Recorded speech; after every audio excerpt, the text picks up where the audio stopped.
a wannan jawaben mai girma gwamnan Kano Dr. Ganduje Abdullahi Ganduje, to a wannan bayanin nashi ya samu shakku cewa anya ba fulatani ne kuwa, domin fulani ne kamar yadda nake gayawa kowa. Idan ka gaba fulatani to Allah shi kaɗai ya san ina ne yan uwansa suke. Ni nan da nake zaune ina da yan uwa a ko ina a sassan Najeriya nan, kuma har da kasashen waje kamar su Kamaru da su Chadi da su Ghana da sauransu.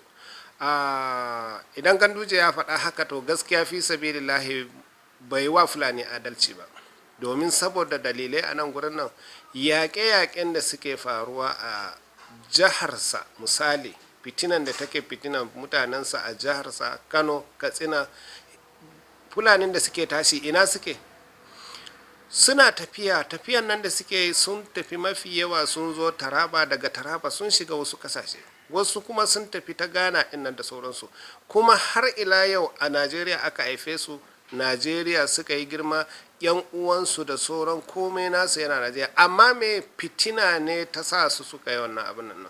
Kuma in aka ce da cewa a tare Fulani kada su rika shigo, suke shigo manya-manyan makamai, tun da ake kama makamai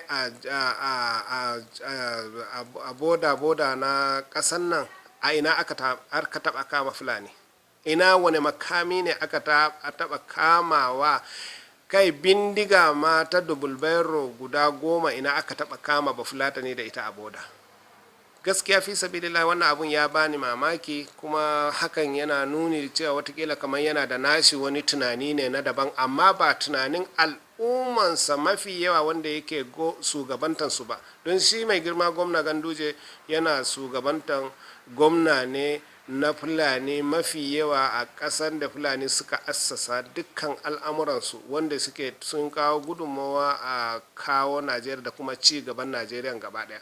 To wannan abun ya bani mamaki kwarai da gaske, amma kuma gaskiya muna dubi da wannan bayanin nashi, ina ji watakila za mu ba shi shawara akan wannan al'amari. Idan har aka ce da cewa 'yan majalisu sun tashi sun goya ma ba, to amma gaskiya fi sabilillahi to ba su duba abin da idon basira ba. 'Yan majalisu mutane ne wanda suka wakilci mutane, to ya kamata ko lalle da a duba wannan al'amarin da idon basira da kuma hankali da kyau, domin saboda abu ne wanda yake yanzu ba fitintinin da ake ta faruwa a nan Zamfara da Katsina da sauransu. Mai ake kokari? Ana kokari a sasanta ko ana kokari a magance wannan fitinan.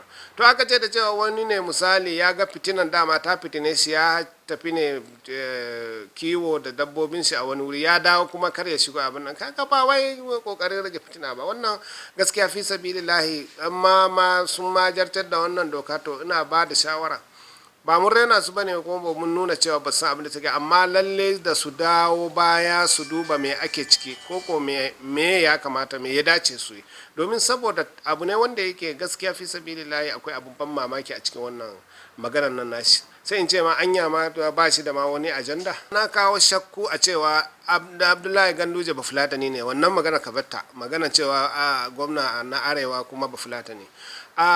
Idan har aka ce ana kama mutane, ana kama su da bindigogi a arewacin ƙasar nan, kuma ana hasko su watakila a naka tunani ana ganin su farare ne watakila kamar Fulani, ko koma a maje ma in ma suna jin Fulatanci, to ina so in ka sani cewa akwai abubuwa guda 3 wanda suke ta faruwa.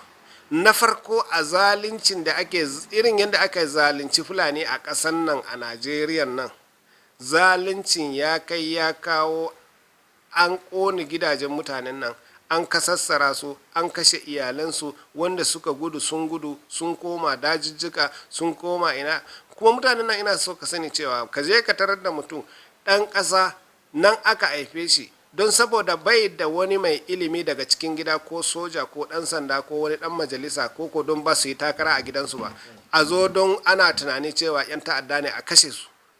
Wasu wanda suka samu sun tsira daga cikinsu, ka sani cewa ba barin ƙasar nan fa suke ba fa, suna fa Najeriya nan.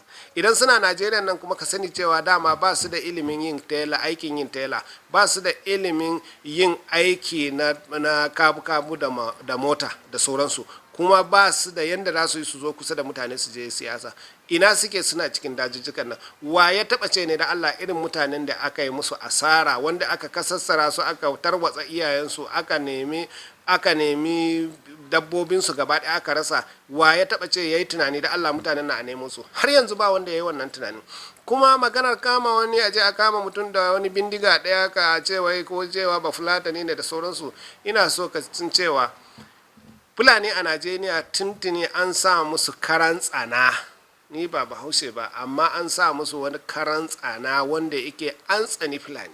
Tsanan nan wanda yake shi sa ake ta tunani da cewa duk ma wani, idan ma jami'an tsaro ne in ya kama mutum, in ba ya ce ya kama ba Fulatani ba sai ya ga kaman zarin ta kansu bai yi ba.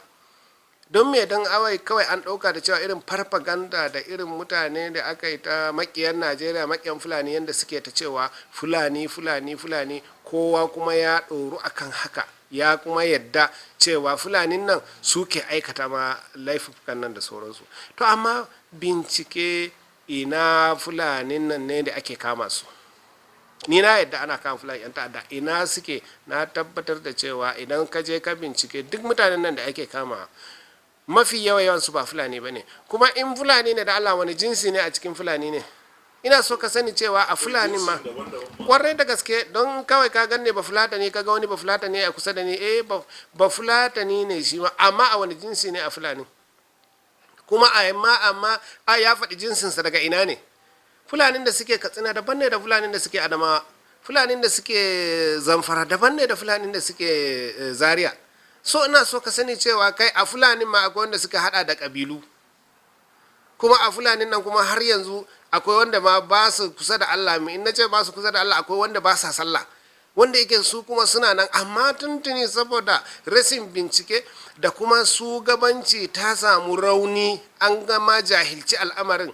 Sarakuna ya kamata a ce su fahimci irin wannan al'amarin, amma kawai in an ga mutum ya ɗora wata yar hula yake na a ce wannan ba Fulatani ne, duk abin da ma ya je aikata a ce ba Fulatani. Alhali kuma ba haka bane. Mu Fulani mun san kawunan mu, mun san kuma su wane ne Fulani. Shugabanninmu ne gaba ɗaya wanda suke tuntune burinsu, idan duk wani wanda ya yi karatu ya tashi ya shiga dan majalisa ko ya zama gwamna, to burinsa kawai ya zai yi ya daɗaɗa ma wasu mutane rai, kamar yadda Ganduje yanzu yake so ya daɗaɗa ma wani ɓangare rai. Don yanzu in Ganduje ya ce a hana wasu mutane, kamar yana so ya daɗaɗa ma wani ɓangare ne rai, domin saboda ko ya cimma wata burinsa da sauransu. Amma in ba haka ba, babu dalili wani ya zo ya ce wa ai Fulani da suke waje ba Fulatani ne. Idan aka ce ba Fulatani ne, amma kuma ana tantancewa. Kai idan aka ce wai da cewa yanzu a je a hana Fulani shigowa Najeriya, ko wanda suke Najeriya, to wanda suke Najeriya za a hana su fita ne? Kaga ba ka iya hana su fita ba. Don me yasa ba ka iya hana su fita ba? Dalili yasa, don in ka hana su fita, ka ajiye gurin da ka tanada gurin da zaka ajiye musu dabbobin su, baka tanada musu komai ba. Don haka ba ka iya hana su fita ba ka iya hana su shiga ba. To idan har yanzu misali in Fulani za su shigo daga waje, me yasa ake ajiye custom? Me yasa ake ajiye migration? Su tantance. Ai bara a tsaga cikin dabba ba, a sa makami ko a sa bom ko a sa wani magani a ciki, ko buhun shinkafa a ciki, wanda da a yi tunani cewa ai Fulani na inda ta shigowa za su shigo tare da wani kayan smuggle da sauransu. Wannan kuskure ne. Kuma duk ma wanda ya yarda da irin wannan magana, wallahi ya tafka babban kuskure, kuma kuskuren za a yi nadama nan gaba.